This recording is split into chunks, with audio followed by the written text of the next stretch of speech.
რას დავდივით, იმაზე რაც ვაკეთებ და იმაზე მოკლედ დროში. შეიძლება მართლაც ევროპაც გავავოცოთ. Поздравляю весь личный состав. კარგი მანევრია ძალიან. დიაბოლოვაში გადაცემდა.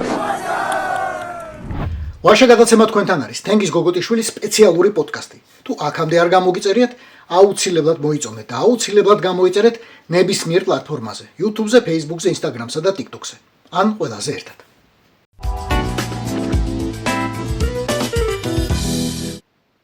სანამ ჩვენ ყველანი დიდი ინტერესით ვადევნებთ თვალს დეტექტიურ სერიალს, რომელიც ჩრდილოეთ ატლანტიკაში ხდება, როგორ აკავებს შეერთებული შტატების სანაპირო დაცვა ორ რუსულ ტანკერს, მათ შორის ერთ-ერთ ქართველი კაპიტანთან და ქართული ეკიპაჟით, აგერ ჩვენს ყურის ძირში, ჩვენს ტერიტორიულ წყლებში არანაკლებ საინტერესო დეტექტივი ხდება.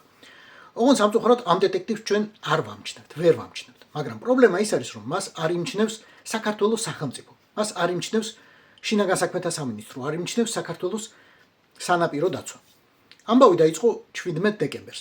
ტრაბზონის პორტიდან გამოვიდა ხომალდი მშრალი ტვირთმზიდი კლასიფიკაციით და გეზი აიღო ჩრდილოეთისკენ.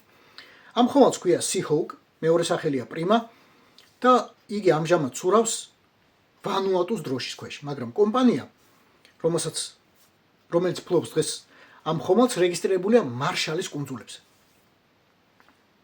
8 დღისა და 20 საათის განმავლობაში მიცურავდა ხომალდი ოჩამჩირემდე, საქართველოს სანაპირო დაცვამ იგი უპრობლემოდ გაატარა. როგორც ახლა ირკვევა, 10 დღის განმავლობაში ოჩამჩირეში იდგა გემი, შემდეგ ისევ დაიზრა, ისევ გაატარა იგი სანაპირო დაცვამ საქართველოსი და აღმოჩნდა, რომ გემი ახლა უკვე თურქეთში ჩავიდა. რატო მოხდა და როგორ მოხდა? როგორ არ შეამჩნია, ვერ შეამჩნია საქართველოს სანაპირო დაცვამ, საქართველოს საზღვრის დაცვის სისტემამ. ხომალდი, რომელმაც ორჯერ დაარღვია საქართველოს საზღვაო სივრცე, შევიდა ოკუპირებულ პორტში და გამოვიდა ისე, რომ კაციშვილმა ყური არ შეიბერტყა, ამაზე ვესაუბრეთ გოჩა ბერიძეს. თადარიგის პირველი რანგის კაპიტანს, ადამიანს, რომელიც საქართველოდან ახლა უკრაინაში წავიდა და უკრაინას ემსახურება იმის გამო, რომ საქართველოში თავის დროზე პრობლემები შეუქმნეს. გოჩა, გამარჯობა. 10 დღის შემდეგ გამოჩნდა ეს გემი.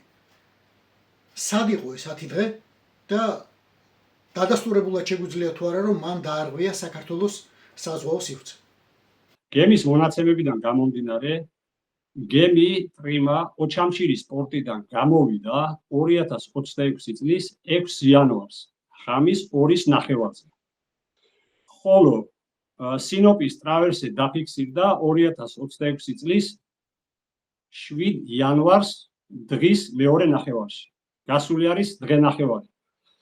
ამით იმის თქმა მინდა, რომ აღნიშნულმა გემმა პირდაპირ კურსით წავიდა სინოპის მიმართულებით. გაიარა თავისთავად ტერიტორიული წყლები, მიმდებარე ზონა, განსაკუთრებული ეკონომიკური ზონა. სამწუხაროდ და საუბედუროდ ქართულ მხარეს არანაირი რეაგირება არ განუხორციელებინა მათ დაკისრებული, რაც კანონმდებლობა და დებულება ავალდებულებს და არ მომხდარა მათი მხრიდან აღნიშნული სამართალდამრღვევი გემის დაკავება. შეიძლება თუ არა ამას შინაგან საქმეთა სამინისტრო მოუძებნოს ასეთი ახსნა, რომ ცუდი ამინდი იყო მაგალითად და ვერ მიუახლოვდნენ გემს. ვერ გადაიჭირეს ეს გემი ზღვაში.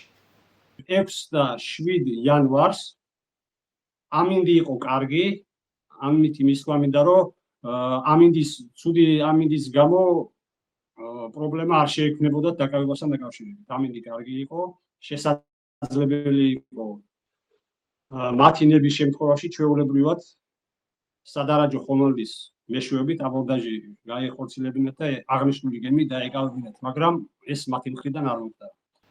გამოდის, რომ ქართული სანაპირო დაცვა, ქართული პოლიცია არ ასრულებს კანონს. კანონს, რომელსაც უნდა ასრულებდეს, რომელსაც უნდა იცავდეს. არც აქეთ გზაზე დააკავა ეს გემი, არც იქით გზაზე დააკავა ეს გემი. მაგრამ სავარაუდოდ ამას რაღაც სადარაჯო ხომალდის მეთაური ან თუნდაც სანაპირო დაცვის უფროსი ვერ გადაწყვეტს. ეს რაღაც ალბათ უფრო მაღალი ეშელონებიდან მომავალი პოლიტიკური გადაწყვეტილებაა. ასე უნდა იყოს, ასეა. ჩემი ინფორმაციით, შინაგან საქმეთა სამინისტროს ხელმძღვანელობიდან სანაპირო დაცვის დეპარტამენტის თანამშრომლებზე არის გაცემული სიტყვიერი დირექტივა, რომ სანაპირო დაცვის სადგურებზე არსებული რადარების მეშვეობით, როდესაც დაფიქსირდება დროებით ოკუპირებულ ტერიტორიებზე შემავალი ან გამომავალი სამართალდამღები გემები მათი მხრიდან არ უნდა მოხდეს მათი დაფიქსირება და შესაბამისად სტანდარტული პროცედურების თანახმად შემდეგი ზომების გატარება. ეს მეტყველებს იმაზე, რომ ქართული მხარე არ რეაგირებს დროებით ოკუპირებულ ტერიტორიებზე კანონდარღვევ გემებთან მიმართებაში რეაგირების მოხდენის მიზნით. აღნიშნულ ინფორმაციას მიდასტურებს სანაპირო დაცვის დეპარტამენტის მოქმედი თანამშრომლები, რომლებმაც მიიღენ ეს დირექტივა შინაგან საქმეთა სამინისტროს და სასაზღვრო პოლიციის ხელმძღვანელი პირების მხრიდან იერარქიულად უშუალო უფროსების მიერ. იცოდნენ თანამშრომლებმა, მაგრამ აღნიშნულ გემთან დაკავშირებით არანაირი დაფიქსირება არ მომხდარა სავახტო ჟურნალებში და ასე შემდეგ. როგორც ასეთი ფაქტის დაფიქსირება არ მომხდარა სანაპირო დაცვის დეპარტამენტის მიერ. სურათი ასეთი შეიკრა, რომ შინაგან საქმეთა სამინისტრო დაასდევს ადამიანებს ქუჩებში, ტროტუარებზე დგომისთვის აგდებს ციხეში და სამაგიეროდ, არაზრდილობიანად რო ვთქვა, ფეხებზე იკიდებს გემს, რომელიც არღვევს საქართველოს კანონს. შედის ოკუპირებულ პორტში და გამოდის ოკუპირებული პორტიდან. ასეა? კანონი სასაზღვრო პოლიციის დებულების თანახმად ავალდებულებს სასაზღვრო პოლიციას 24 საათიან რეჟიმში საქართველოს ტერიტორიულ წყლებში, რომელიც არის ნაპირიდან 12 საზღვაო მილი, შემდეგ მიმდებარე ზონაში, რომელიც არის ნაპირიდან 24 მილი და განსაკუთრებულ ეკონომიკურ ზონაში, რომელიც ნაპირიდან არის 200 მილი, განახორციელოს დებულებით და ფუნქციით დაკისრებული მოვალეობები და სადარაჯო ან საპატრულო კატარღა პატრულირებდეს აღნიშნულ საქართველოს წყლებში, რათა მოახდინოს მსგავს ფაქტებთან დაკავშირებით პრევენციული ღონისძიებები და დანაშაულის გამოვლენის შემთხვევაში მოახდინოს შესაბამისი რეაგირება, დააკავოს გემი და შემოიყვანოს ფოთის პორტში, რაც არ განხორციელებულა. მოდი ჩვენი მაყურებლისთვის დავაზუსტოთ. ხომ აუცილებელია ყველა გემის დაკავება, რომელიც შედის აფხაზეთის ოკუპირებულ წყლებში და იქიდან გამოდის. თუ სასაზღვრო პოლიციის სანაპირო დაცვის დეპარტამენტი არ განახორციელებს დებულებით დაკისრებულ თავის ფუნქცია მოვალეობას, მე ვგულისხმობ სადარაჯო ან საპატრულო კატარღის პატრულირებას განსაკუთრებულ ან მიმდებარე ზონაში თავისთავად მსგავს ფაქტებს ვერ გამოავლენენ და შესაბამის ზომებსაც ვერ მიიღებენ. და რატომ არ ახორციელებენ საპატრულო კატარღების და სადარაჯო ხომალდების განსაკუთრებულ ეკონომიკურ ზონაში და მიმდებარე წყლებში პატრულირებას, ეს უკვე მე ვფიქრობ საქართველოს რუსული რეჟიმის პოლიტიკის შემადგენელი ნაწილია, ეს ერთი. მეორე, ის რომ სადარაჯო და საპატრულო კატარღები, რაც არსებობს საქართველოს სანაპირო დაცვაში, 60% გამოსული არის მწყობრიდან. ეს იმის ფონზე, როდესაც სახელმწიფო ბიუჯეტიდან პრიორიტეტი არის სულ სხვა მიმართულებით და არა ამ კატარღების რემონტების მიზნით. ამ ყველაფრიდან გამომდინარე, ვერ ხდება მისი გამოვლენა და შესაბამისი რეაგირების არ განხორციელება. თეორიულად რა შეიძლება გითხრან? რატომ შეიძლება არ დააკავონ გემი? საზღვაო კანონმდებლობა ავალდებულებს ყველა გემს პორტიდან გასვლისას ჩართოს აისი და მონაცემებში დაწეროს საიდან გავიდა და სად მიემართება. აღნიშნულ შემთხვევაში ამ ფაქტთან დაკავშირებით ამ გემს ეწერა პირდაპირ გამოსვლის პორტი ტრაბზონი, დანიშნულების პორტი ოჩამჩირია. ანუ ჯუკმური უწერია, ჯუკმური ოჩამჩირის შემადგენელი ნაწილი არის რა. ჯუკმური უწერია პირდაპირ, ანუ ოჩამჩირის პორტი. ანუ რისი თქვა მინდა? აისი ჩართული რომც არ ქონოდა. სანაპირო დაცვას 24 საათიან რეჟიმში გააჩნია სანაპირო დაცვის სადგურები, სადაც განლაგებული არის სარადარო სისტემა, რომელიც აფიქსირებს საქართველოს ტერიტორიულ წყლებში, მიმდებარე ზონაში და ეკონომიკურ ზონაში ყველა მოძრავ გემებს. ეს უნდა დაეფიქსირებინათ და მიიღოთ შესაბამისი ზომები, რაც არ განხორციელებულა. მე აქედან ეს ფაქტი უკრაინიდან გამოავლინე. ჩვეულებრივი აპლიკაციით, ეს ღია აპლიკაციაა. შედიხართ ჩანს საქართველოს ტერიტორიული წყლები გინდა მიმდებარე ზონა, ეკონომიკური ზონა, რა გემი მოძრაობს. შედიხარ იმ გემის მონაცემებში და პირდაპირ ღია მონაცემები არის, წერია საიდან გამოვიდა, სად მიდის. ეს არის ელემენტარული საკითხი. არის თუ არა შესაძლებელი სანაპირო დაცვამ არ იცოდეს, რომ გემი მიდის ოკუპირებულ ზონაში, გემი მიდის ოჩამჩირეში, საერთოდ ვერ ხედავდეს გემს, რომელიც მის კონტროლებად ზონაში იმყოფება. საქართველოს პორტებში მომავალი უცხო ქვეყნის გემები 72 საათით ადრე აძლევენ მონაცემებს ინფორმაციას ქართულ მხარეს, რომ ესა და ეს გემი ამადამ დროშის მცურავი გემი ამადამ პორტიდან ამადამ რიცხვში შემოვა მაგალითად ბათუმის პორტში. შემდეგ 48 საათში აზუსტებენ კიდე დამატებით ინფორმაციას აძლევენ ქართულ მხარეს. შემდეგ 24 საათში აძლევენ ინფორმაციას. ანუ ამით მე ისიც ვამბობ, როდესაც თანამშრომელი ზის სარადარო სისტემასთან და იმ პროგრამასთან, რადარის სისტემის გარდა არის სხვა პროგრამები არის, რომელიც გააჩნია სანაპირო დაცვას, რომელიც გააჩნია საზღვაო ტრანსპორტის სააგენტოს VTS-ის სამსახურს, ხელის გულზე ჩანს რა მცურავი საშუალებები მოძრაობენ საქართველოს ტერიტორიულ წყლებში, მიმდებარე ზონაში და ეკონომიკურ ზონაში. ანუ რისი თქმა მინდა, როდესაც ეკონომიკურ ზონაში შემოვიდა გემი, კურსი აქვს აღებული ოჩამჩირის მიმართულებით. ამაზე საუბარი ზედმეტია, მყისიერად უნდა განეხორციელებინათ რეაგირება. ანუ იმის თქვა მინდა, რომ ამ ჩვენ საპასუხისმგებლო საზღვაო რაიონში რაც მოძრაობს ქართულ მხარეს წინასწარ აქვს ეს ინფორმაცია. თავისთავად იქ რო სხვა გემი აღმოჩნდება, რომელიც ქართულ მხარეს ამ ინფორმაცია არ იქნება მოცემული, ეს არის გამოვლენის და შესაბამისი რეაგირების საკითხი, რაც არ განაუხლებია ქართულ მხარეს. პრაქტიკულად რამდენად სრულად ხდება საქართველოს საზღვაო აკვატორიის კონტროლი? 100%-ს ხედავენ გემებისას. ის ვინც უნდა ხედავდეს.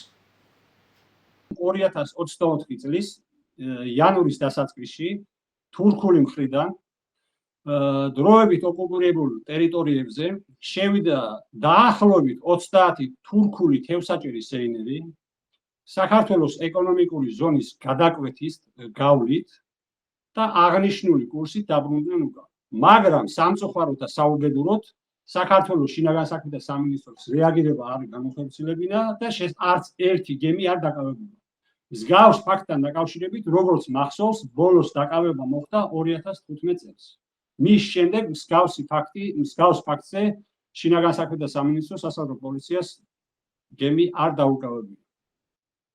რამდენად ხშირად აკავებენ ზოგადად აფხაზეთში მიმავალ ან აფხაზეთიდან მომავალ ხომალდებს, რეჟიმის დამრღვევ ხომალდებს? მე ვეძებე ინფორმაცია და სანაპირო დაცვის სოციალურ გვერდზე ვიპოვე მხოლოდ ერთი გემის დაკავება 2025 წელს. ოღონდ ეს გემი არ იყო სავარაუდოდ აფხაზეთში, იმიტომ რომ მის წინააღმდეგ აღიძრა ადმინისტრაციული საქმის წარმოება, იგი მხოლოდ დააჯარიმეს 50000 ლარი და მერე გაუშვეს. სავარაუდოდ ეს გემი არ მოდიოდა აფხაზეთიდან. აფხაზეთიდან მომავალ გემებს რამდენად ხშირად აკავებენ? გემის დაკავების შემთხვევაში ხორციელდება გემის ბადრაგირება ფოთის ან ბათუმის პორტში, ეკიპაჟის და კაპიტნის მიმართ აღიძრება სისხლის სამართლის საქმე სისხლის სამართლის კოდექსის 322 პრიმა 1 მუხლის საფუძველზე, რაც ითვალისწინებს 5 წლამდე პატიმრობას და ამავდროულად სასამართლოს უფლება აქვს მფლობელს თუ მფლობელი, ძირითადად მფლობელი თავისთავად საქმის კურსში არის გემი რო იქ მიემართება, მაგრამ ამას დამტკიცება ჭირდება კაპიტნის და ეკიპაჟის ჩვენებებიდან გამომდინარე. ამ აღნიშნული დამტკიცების შემთხვევაში შესაძლებელია სასამართლომ მფლობელს გაუკეთოს აღნიშნული გემის კონფისკაცია და შემდეგ გაიტანოს და აუქციონზე გაყიდოს. რამოდენიმე შემთხვევა იყო, როდესაც აუქციონზე გავიდა და გემი გაიყიდა მფლობელს ჩამოერთვეს. იყო 2004 წელს, იყო 2009 იყო თუ არ ვცდები თუ არ ზუსტად ვერ გიგო. თუ რომელიმე ხომალდი ჩვენს უკითხავად შედის ოკუპირებულ წყლებში, აფხაზეთის წყლებში, ავტომატურად უნდა აღიძრას თუ არა სისხლის სამართლის საქმე? მე როდესაც მსახურობდი სანაპირო დაცვაში, თვეში დაახლოებით შედიოდა დაახლოებით 10-15-20 გემამდე. ამას საიდან ვავლენდით ჩვენ? ესე იგი, იქ ძირითადად გემები შედიოდნენ თიშავდნენ ISIS სისტემას, მაგრამ საქართველოს სანაპირო დაცვის სადგურებზე არსებული რადარები აფიქსირებდნენ რადარზე ამ გემებს და შემდეგ ხდებოდა იმ გემების იდენტიფიკაცია. ამავდროულად პარალელურად სახელმწიფო უსაფრთხოების სამსახურის კონდაზვერის დეპარტამენტიდან აგენტურული ქსელით აგენტურული ქსელიდან გამომდინარე ხდებოდა ინფორმაციის მოწოდება ქართულ მხარეს, რომ მაგალითად სოხუმის პორტში შემოვიდა ამადამ დროშის ქვეშ მცურავი გემი სიტყვაზე. მიაქვს ქვანახშირი და ასე შემდეგ. და ამ ყველაფრის ოპერატიული ინფორმაციის საფუძველზე სანაპირო დაცვის რადარებით ზე დაფიქსირებული მტკიცებულებებიდან გამომდინარე ხდებოდა სადარაჯოან საპატრულო კატარგის პატრულირება მიმდებარე ზონაში, რათა პორტიდან გამოსვლის შემთხვევაში მომხდარიყო ცხელკვალზე დევნა და მსგავსი დამღოვი გემების დაკავება. ხშირ შემთხვევაში ვაკავებდით, ხშირ შემთხვევაში ვერ ვაკავებდით. როდესაც იყო მაგალითად ძალიან ცუდი ზღვის ღელვა 4-5 ბალი იყო, ძალიან რთული იყო დაკავება და როდესაც იყენებდნენ რუსულ პორტებს, თავისთავად ვერ ვაკავებდით. დანარჩენ შემთხვევებში ჩვეულებრივად ხდებოდა დაკავება. კატარგები რომ ყოფილიყვნენ მიმდებარე ან განსაკუთრებულ ეკონომიკურ ზონაში, აღნიშნული გემი ვერ გადაკვეთა ეკონომიკურ ზონას, ვერ გადაკვეთა მიმდებარე ზონას და ვერ შევიდოდა დროებით ოკუპირებულ ტერიტორიულ წყლებში. ეს მაძლევს იმის თმის საშუალებას, რომ ამ დროისათვისაც ჩემი აზრით არ ხორციელდება პატრულირება. რათა გამოვლენილი იქნას აღნიშნული ფაქტი და დააკავოს. სანაპირო დაცვას ავალდებულეს კანონმდებლობა 24 საათიან რეჟიმში უზრუნველყოს საქართველოს ტერიტორიული წყლების მიმდებარე ზონის და საქართველოს განსაკუთრებული ეკონომიკური ზონის სამართლებრივი რეჟიმის კონტროლი. იქ არსებულ დარღვევების პრევენციული ღონისძიებების განხორციელება და მსგავსი ფაქტების დაფიქსირების შემთხვევაში შესაბამისი რეაგირების მოხდენა. გარდა იმ შემთხვევაში, როდესაც ზღვის ღელვა არის 4-5 ბალზე მეტი, ანუ ძალიან ცუდი ზღვა თუ არის, აზრი არ აქვს, იმიტომ რომ ვერ დააკავებს გემს. არ გააჩერებს და აბორდაჟის ჯგუფი ვერ განახორციელებს გემზე გადასვლას. ერთადერთი ფაქტი არის ეს, რა შემთხვევაში ვერ შეიძლება დააკავოს ქართულმა მხარემ დამღოვი გემი. დანარჩენ შემთხვევაში ვალდებული არიან, რომ მიიღონ პრევენციული ღონისძიებები, გამოავლინონ და მოახდინონ შესაბამისი რეაგირება.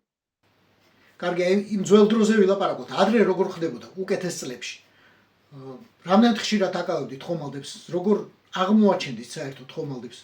რა ჩანს რადარზე, რა არ ჩანს? ან შეიძლება რაღაც სხვა ინფორმაცია გქონდათ? 60% ვაკავებდით იქიდან გამომდინარე, რომ ხდებოდა როგორც თქვენ თქვით, ხშირ შემთხვევებში განსაკუთრებული ეკონომიკური ზონის გარედან რუსული პორტებიდან ხდებოდა ჩამოსვლა ოკუპირებულ პორტებში და შემდეგ ისევ იმ გზით უკან მიდიოდნენ ან ტუაფსეში ან ნოვოროსიისკის პორტში და უკვე ნეიტრალური წყლებიდან მიდიოდნენ და ისეთნაირად აკეთებდნენ საბუთიერად ეთდებოდა ისე რომ თითქოს მაგალითად თურქეთიდან შევიდა ოფიციალურად რუსეთის რომელიმე პორტში და დაბრუნდა უკან, მაგრამ რეალურად რუსეთის პორტიდან იყო შემოსული დროებით ოკუპირებულ ტერიტორიებზე არსებულ პორტებში. მსგავს ფაქტებზე რეაგირებას ვერ ვახორციელებდით, ხოლო ვახორციელებდით ისეთ ფაქტებზე, როდესაც გამოსვლის დროს იყენებდნენ განსაკუთრებულ ეკონომიკურ ზონას. აღნიშნულ შემთხვევებში არაერთი გემი დაგვიკავებია სანაპირო დაცვას და პასუხისგებაში გადაგვიცია ეკიპაჟის წევრები. დაახლოებით მე ვიტყოდი წელიწადში 2-3 ფაქტი იყო დაახლოებით. მაგრამ იყო შემთხვევები, რომ ვერ ვაკავებდით. როდესაც იყენებდნენ რუსულ პორტებს. რუსული პორტების გავლით, როდესაც ხდებოდა შესვლა, ეს უკვე ჩვენ ძალებს აღემატებოდა. გავიგე რომ იანვარში, როდესაც ოჩამჩირიდან მიდიოდა თურქეთისკენ, შტორმი არ იყო, მაგრამ თურქეთიდან როცა მიდიოდა ოჩამჩირისკენ დეკემბერში, იქნებ მაშინ იყო შტორმი და ამის გამო ვერ დააკავეს მაშინ. აღნიშნული გემი, როდესაც შევიდა ოჩამჩირის პორტში, ზღვაზე შტორმი არ იყო, ისეთი შტორმი, რომ გამოვლენა ვერ გაეხორციელებინა სანაპირო დაცვას და რეაგირება ვერ მოეხდინა. კოჩა დიდი მადლობა რომ უკრაინიდან მაინც დარაჯობთ საქართველოს საზღვაო ტერიტორიულ წყლებს და სამწუხაროდ საქართველოში ამას ის ხალხი ვინც უნდა აკეთებდეს არ აკეთებს, ვერ აკეთებს. დიდი მადლობა. მაშასე კიდევ ერთხელ, მოკლედ. გემმა პრიმამ მეორე სახელი Seahawk დაარღვია საქართველოს საზღვაო სივრცე, შევიდა ოჩამჩირის პორტში, 10 დღე იდგა ოჩამჩირის პორტში, გამოვიდა იქიდან ისე რომ საქართველოს სანაპირო დაცვას არც იქით და არც აქეთ ეს გემი არ დაუკავებია, არც კი შეუმჩნევია, არც უცდია მისი დაკავება. თან აუცილებლად უნდა გავითვალისწინოთ, რომ ეს გემი ეკუთვნის კომპანიას, რომელიც არის სანქცირებული შეერთებული შტატების მიერ. ძალიან მარტივად შეიძლება ინფორმაციის მოძიება. კომპანია Mindful Shipping სანქცირებულია რუსული და ირანული ნავთობის გადაზიდვისთვის. ანუ სანქცირებული ნავთობის გადაზიდვისთვის მისი გემები, ამ კომპანიის ტანკერები მიეკუთვნებიან ეგრეთ წოდებულ ჩრდილოვან ფლოტს, ზუსტად იმ ფლოტს, რომელიც ახლა დაფიქსირდა ატლანტიკის ოკეანეში, დაფიქსირდა ვენესუელასთან და რომელიც ნაწილი ორი ხომალდიც ახლა დააკავა შეერთებული შტატების სანაპირო დაცვამ. კონკრეტულად ეს გემი პრიმა, ანუ Seahawk-ი უკანასკნელ წლებში 2015 წლიდან 8-ჯერ არის შესული ფოთის პორტში და 6-ჯერ არის შესული ბათუმის პორტში. კარგად უნდა იყოს ეს გემი ნაცნობი საქართველოს სანაპირო დაცვისთვის, მაგრამ როგორც გითხარით, საქართველოს სანაპირო დაცვამ იგი ორივე გზაზე ძალიან მარტივად გაატარა. რატომ შეიძლება ხდებოდეს ეს? გოჩაბერიძის ერთ-ერთი ტექნიკური ვერსია არის, როგორც მოისმინეთ, რომ გემების რემონტი არ ხდება, ამიტომ გემები არ გვაქვს. დიახ, შეიძლება გემების პრობლემა იყოს, მიუხედავად იმისა, რომ შინაგანსაქმეთა სამინისტროს 2026 წელს დაფინანსება გაეზარდა 10%-ით. მისი დაფინანსება წელს 2026 წელს იქნება 1.5 მილიარდ ლარზე მეტი. 1.5 მილიარდ ლარზე მეტი.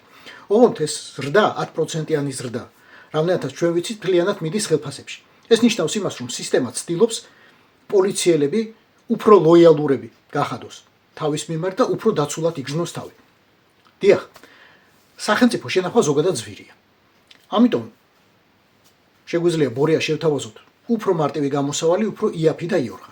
შეგვიძლია საერთოდ უარი ვთქვათ საზღვრის დაცვაზე და გავიხსენოთ რამდენიმე წლის წინანდელი, 20 წლის წინანდელი დაახლოებით პრაქტიკა და ვთხოვოთ ისევ რუსეთს, რომ დაიცვას მაგალითად საქართველო-თურქეთის სახელმწიფო საზღვარი. გარწმუნებ ბორია, რომ რუსები ამ წინადადებას ძალიან მარტივად და ძალიან დიდი სიამოვნებით დათანხმდებიან. დიდი სიამოვნებით დაბრუნდებიან ახალციხეშიც, აჭარაში და ასე შემდეგ და ასე შემდეგ. მე შეგვიძლია გავავრცელოთ ეს პრაქტიკა, განვავრცოთ. კიდევ უფრო ადრინდელ წარსულს დაუბრუნდეთ და ისევ სამხედრო ბაზები დაუბრუნოთ რუსებს. ამასაც ძალიან დიდი სიამოვნებით დაგვდახდებიან, ამის გარანტიასაც ვიძლებ. შეხომ გიყვარს ზოგადად ყველაფერი, რასაც ძველი სუნი აქვს. დაწყებული ვოლგიდან, გაზ 21-დან დამთავრებული საბჭოთა კავშირის ძველი სურნელით. ხო და იქნებ სადო. რაც დავდიდით, იმაზეც ვაკეთებ და იმაზე მოკლედ დროში. შეიძლება მართლაც ევროპაც გავავოცოთ. Поздравляю весь личный состав. კარგი მანევრია ძალიან. Я помню, очень гадаться надо.